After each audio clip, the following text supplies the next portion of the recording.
It's Two on the Aisle with me, Charles Gross, and Leslie Hoban Blake. Tonight, reviews of Skintight, and Cody's Yacht-Paradise Blue-Othello, Our Lady of 121st Street, and Carmen Jones. Ladies and gentlemen, welcome to Two on the Aisle. And good evening, Leslie. Good evening, Charlie. So it's summertime, and who said the living was easy? Listen to all the plays that we've been to. I know, so many. So we got to get right to it. So we can cover them all this evening. Okay. And we will start with Skintight. And that is, as you may have gathered, starring Idina Menzel, who is in a non-singing role for a change. Very unusual to see her doing that on Broadway. And this is by Joshua Harmon, who gave us the Drama Desk Award-winning Admissions this year, which both of us loved. Very different from his other two plays. Extremely. You didn't care for A Bad Jews, which I did. Right. And you also didn't care that much for... For Significant Other, though I did like it better than Bad Jews. This is reminiscent of Significant Other. It's mining the same territory. And Bad Jews to a lesser extent. You're right. There are Jewish characters. And there are Jewish characters and act gay badly. characters. Yes, acting badly. So he's back on more familiar ground here. More comedic ground. Right. Admissions was not really a comedy. It was no, serious, although it did have some very humorous. I think he writes funny. I think he knows how to do that. He does. He does. And here we have Menzel again. I think this is the first time I've ever seen her on stage in a non-singing role. You know, the problem for me was that she reminded me of Laura Benanti the whole time. Well, I think that's good. I mean, it was a role Laura Benanti could have played. You know what? I agree. But she plays it beautifully, especially in the beginning. She's this middle-aged woman, 40-something. Oh, God, you say middle-aged, I'm thinking Idina Menzel in Rent. Well, it's been a long, long time since Rent, I'm afraid. And Wicked. And Wicked. In fact, my daughter said, you know, she did Rent and she did Wicked. That's all she has to do. She's already established. That's true. That's very true. But thank God she's done quite a bit more since then. Now we have this, again, 40-year-old something woman. Her husband, her ex-husband, has just married like a 24-year-old woman. He's engaged to her. He's not married to her. They're throwing a big engagement party. The whole family's invited, but not, she and her son are not invited. Or the son was, I think the son was invited. Well, he might have been, but he didn't go, so. Whatever. So she's back. Her father is a rich Calvin Klein-like designer. And it's interesting because you would not, looking at them, and he's played by Jack Wetherall. Who looks very, very non-Jewish. Right, and acts very, very non-Jewish. But he worked very hard on that, and I buy that, you know? I guess, to an extent, but sometimes I wonder, are these two really father and daughter? Because I guess you have to assume she takes after her mother. She has maintained her New Yorkisms, and he hasn't. Right. He's Even dropped them. She lives in L.A., and he lives in New York. Anyway, she comes home unexpectedly, only to find out that he's taken up with a young man who is literally her son's age. Yes, and he's a hustler, and he was a former porn star. Yes. And they seem to have a loving relationship, but it's exactly what happened with her husband and her husband's younger girlfriend. And the recurring theme of the play is how important is physical beauty. Right. And the conclusion seems to be very important. And I think it's really lovely. This says so much without saying anything about it. But just having these are the places where a doctor would mark nips and tucks on that's about, I think, 30% of the play. The other 2/3 is a typical dysfunctional family, typical in the Joshua Harmon world. Harmon world. Yes. And I've never been a big fan of his dysfunctional characters. It doesn't quite land, but I did love seeing Jack Wetherall, who I went to see back in the mid-'80s and became a director because of the play he was in, so I have a fond feeling for Jack Wetherall, who plays the dad. And he plays him as a man turning 70, trying to be 50. Right. And almost succeeding in many ways, and he certainly has the physique for it and whatnot. Absolutely. And there's an extra character, and he's mysterious. He's the butler, but he's very young and very attractive. But he's not as young as the boy. Right. Well, that's Trey. That's Will Britton. Does a good job. No, that's the boy.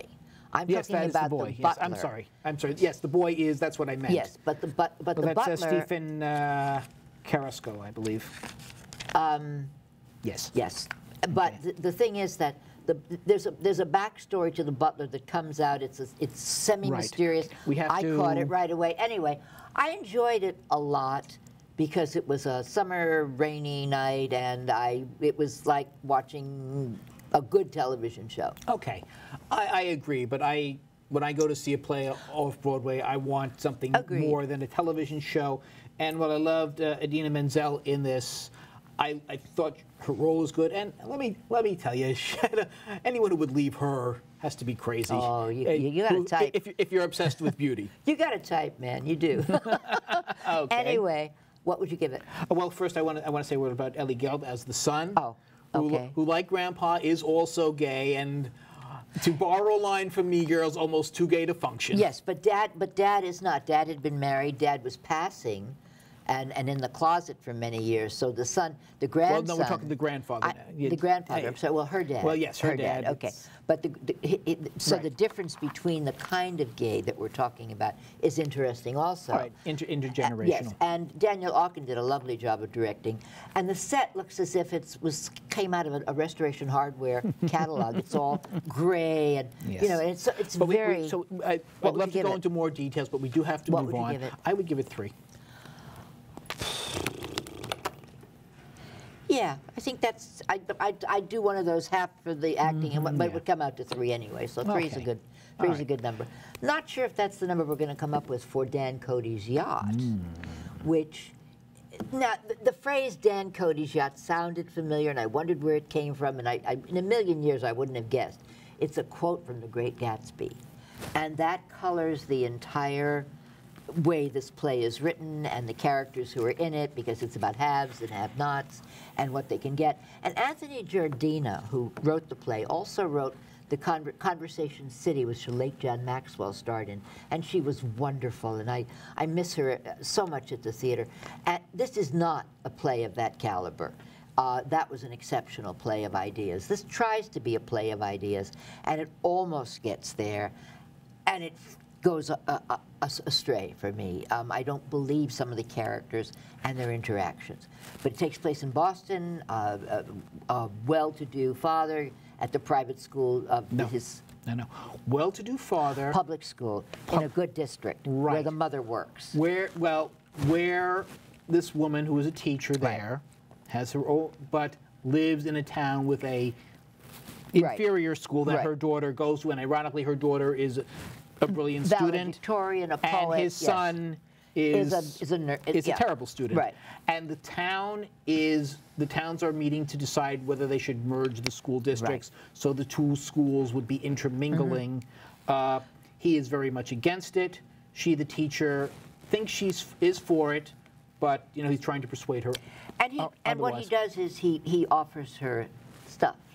He offers her things she doesn't have, not just for the daughter, but for a way of getting themselves out of what they're in. Well, ironically, she has a say in it, because if they did merge it, her daughter could end up in the better school. Exactly. But the problem is, and I'm thinking, this would make and he wants her to raise his son's grade. Book into admissions. Yes, I was thinking that, yes. But the problem is, we think that's the story, but that's not really the story. No. Because that is resolved at the latest midway through the plane. And then there's parts about the kids and their interactions. There's part about how he is helping her with her investments. Right. So it's here, there, and everywhere. But that's still dangling the carrot.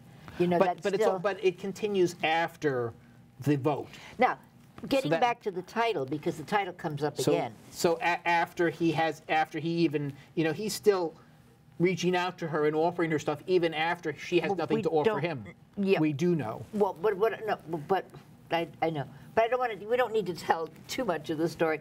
What I wanted to say was that's the problem. There isn't a story. The title of Dan Cody's Yacht. It turns out that Dan Cody's Yacht is. He thinks the guy in the story thinks is where Gatsby was assaulted by someone rich, and that's what got him started on his life of Assaulted or excess. assisted? No, assaulted. Assaulted. Assaulted. And I never read that into Gatsby. Jesus, you know, I don't remember how old I was when I first read Gatsby, but that isn't what I got, and I don't remember this. And it's just a passing phrase. So it's interesting that somebody could take that and make, you know, knit it into all of this. But I have to say a word about the actors who I thought were, you know, Rick Holmes we saw in Junk. And you don't remember, yeah, oh no, this was somebody else. Never mind, I was thinking of something, but it wasn't.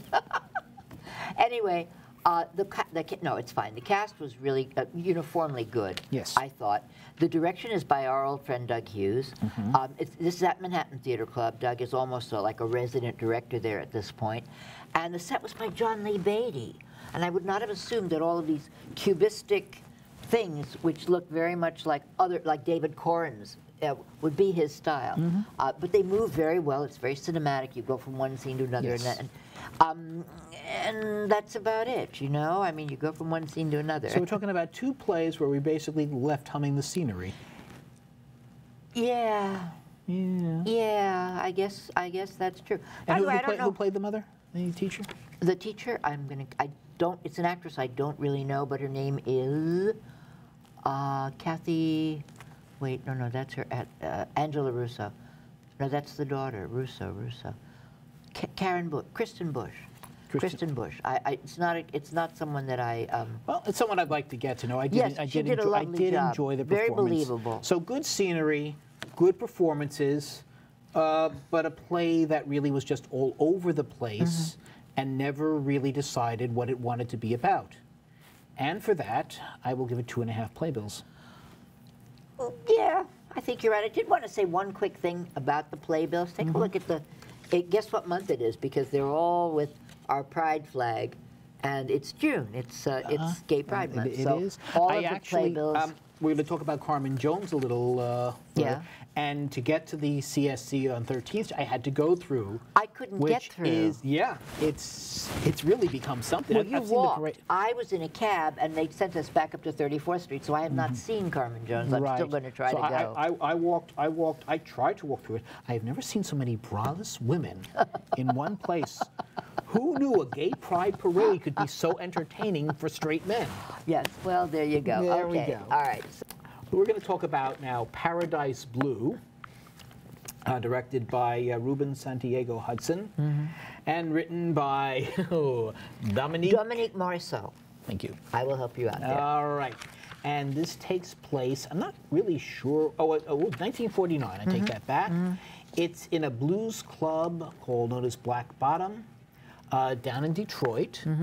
And interesting that it's 1949 because the place is centered for urban redevelopment.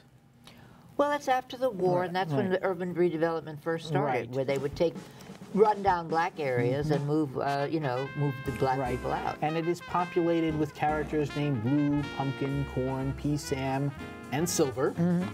And Blue, I believe, is the owner of the, he's a trumpet player. He inherited from his father, who was also a musician. And he would like to sell the place and has no shortage of buyers, including the city, including a musician who plays in his band, and including this lady named Silver, who just slinks in. Slinks in, man. She could be on our way from Carmen Jones.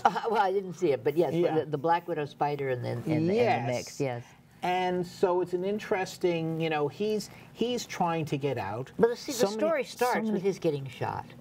The first scene of the play is this man blowing on a trumpet, plays a mournful song, puts the trumpet down, and gets shot.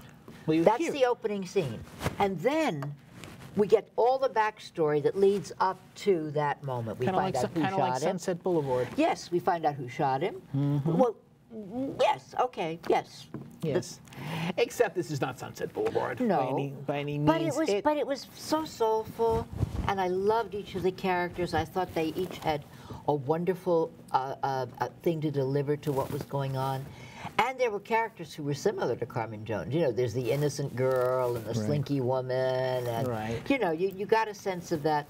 But the difference is that this was written by a black woman, and Carmen Jones was written by two white guys, you know, who stole it off a dead white guy. Yes. Well, no, in that case, one white guy who stole it from another one. It's Rodgers and Hammerstein, isn't it? No, just Hammerstein. Oh, no just Rodgers. Hammerstein. It's with Bizet's music. Yes. And Hammerstein's book and lyrics. Oh, I didn't realize that. I thought they were okay. No. Hello, mistake here. Music was already written. Oh, you're absolutely right. Nothing for Richard to do. But anyway, so it's still two dead white guys. But this is a well, one was alive at the time. This is a living black woman who wrote this, and I think it makes a difference as to the authenticity of characters.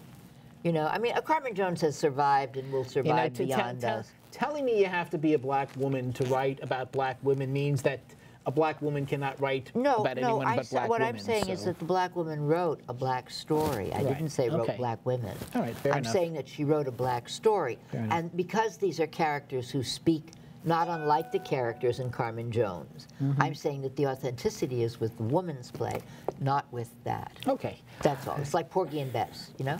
All right. Fair enough. But thank you. and although I did enjoy the cast, and that's J.P. Alphonse Nicholson as the trumpet player, hope I get this right. J. Alphonse Nicholson. Christolyn Lloyd as the good girl. Right. Pumpkin. Yes, that's Keith Randolph Smith and Francois Baptiste as his band, his P. Sam, his piano player, and Simone Missick as the Black Widow, who's one of the people who wants to buy the place. You have to wonder though, where is it? None of them seem to have any money, so how they're planning to buy it? So the way she dresses, she's got something. We don't know where she got it from. Well, later on she says she doesn't. So that's. But that's one of the holes I had in the story. And why would she want to live in that place? Yeah. There are holes, and the ending seems very forced. Well, the ending is the beginning, as I said. So. Yes, but it still didn't work for me. And that was a problem But with you know, the it's play. a parable as much as it is a play, I think, for the time period and what was happening to black musicians at the time and wanting to keep the music pure. I mean, all of that was going on in the story as well. It is. It may be hard to. It may have been.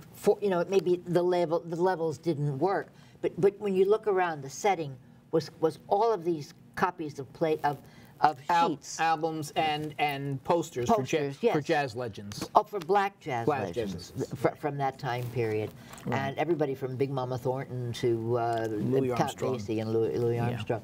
So you know, you really. It tries very hard to give you that feeling. It does, and does it succeed to an extent? But all in all, just taking the whole package together, I would only give it 3 playbills. I would give it 4. Really? Yes, I really enjoyed it. I felt that Rubin got the sense of place. You know, even though it was set up in such a strange way. I came into it right away and thought, oh, yeah, this works for me. Okay. So, you know. Well, I will go into something that he also directed. Yeah, which I didn't get to either. Which, unfortunately, which I felt worked a lot better. And this is Othello by another dead white guy named William Shakespeare. Right. And this is, of course, at the Delacorte Theater, the free Shakespeare in the park. And how odd it is that 450 years later, his black character still rings true in many ways. And this is a man who probably never met a black man in his life, if who knows, if more than one, you know, because he lived in Elizabethan England. Okay. So interesting, I think, you know. All right. Well, this is our second Othello in a year, a third if you count the rap version, which I thought was excellent. Right. There was the one with James Bond and Mrs. Maisel, who was Daniel Craig. Daniel Craig, thank you. Right. Which was and David Oyelowo, who played Martin Luther King, and someone else in another movie. So right. And that was set a more modern setting, a more innovative. This is a more traditional staging. but a far superior production, Really? which I really Oh, I really did. liked the one downtown. So Did enjoy. I'm But sorry I missed this. we differed on that. Yeah. And this has Corey Stoll as Iago. Iago. And I never understood why the play isn't called Iago. We've had this Well, conversation before. and you know what? I agree with you. It happened again? Oh. Except if you saw. Oh, my this guy, the goodness. new guy? Let me see if I can. Here we go. Here we go. Chukwudi Iruji. Oh. Yeah, I think you did as well as I could possibly have done. That's not As something Othello. I know. Now, I admit the first scenes, I'm thinking doesn't strike me as an Othello because he's very clean and he's very young looking. Well, Othello is a general, so he's been battle tested. You'd he'd be a little more grizzled. But when he approaches the madness, the craziness, the frustration, the jealousy, then he really comes into his own. And But what about the love scenes with her? Does that work? Yes. Okay, Not just quite, but curious. not quite as well, I Okay. think. And it is a rare Othello who is not totally enveloped or overshadowed by Iago. right. If you saw this production, you say, okay, yes, it could be called Othello. Uh-huh. Wow. Yeah. Oh, Yeah. well, now I'm doubly sorry. I'll go to the library and watch you it go. because... Heather Lynn is a wonderful, beautiful Desdemona. And it's a strong production that I think really captures the essence of the play. One critic that I read said something about Emilia, who's a secondary character, that's Iago's wife. Yes. Being really exceptional in this. Was she? She was. She was. Okay. She was. Let's Interesting. see. Because it's a wonderful role, and I always wanted to play it. And it's You'd be it's a good in comic it. role that turns serious at the end. You know, not Yeah, well, here it's a very I'm just trying to find her.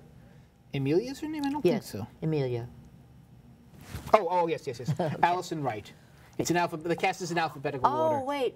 Who is- We've seen her in things. I don't remember what. Well, We could you look. would have liked her. Yes. Yeah. She is. She does do a good role. And we had a little comic relief the night because there was a family of raccoons that kept walking the stage.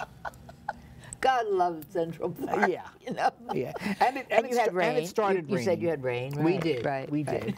What would you but give it? I would give this between 3.5 and 4, I think. Okay. I, For the third one in such a short period of time, that's a very good.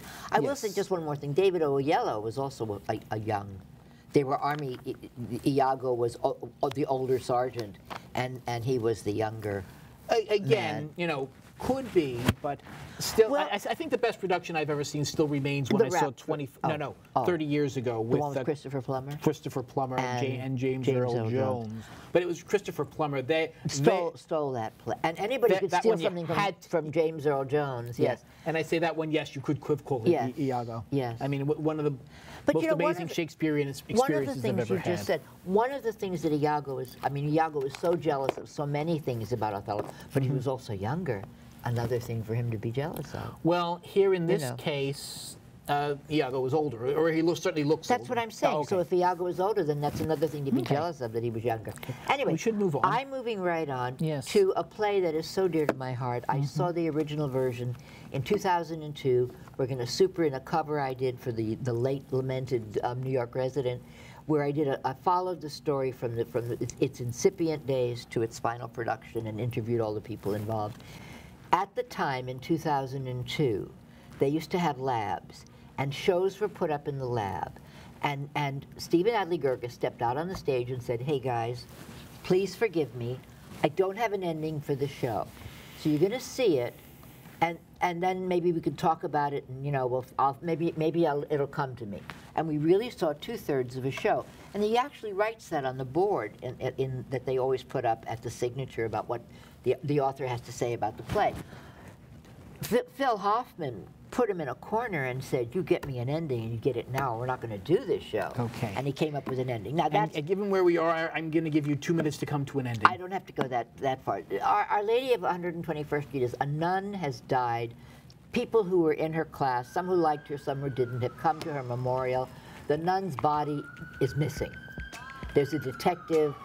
Who's a drunk. There's a guy with no pants on.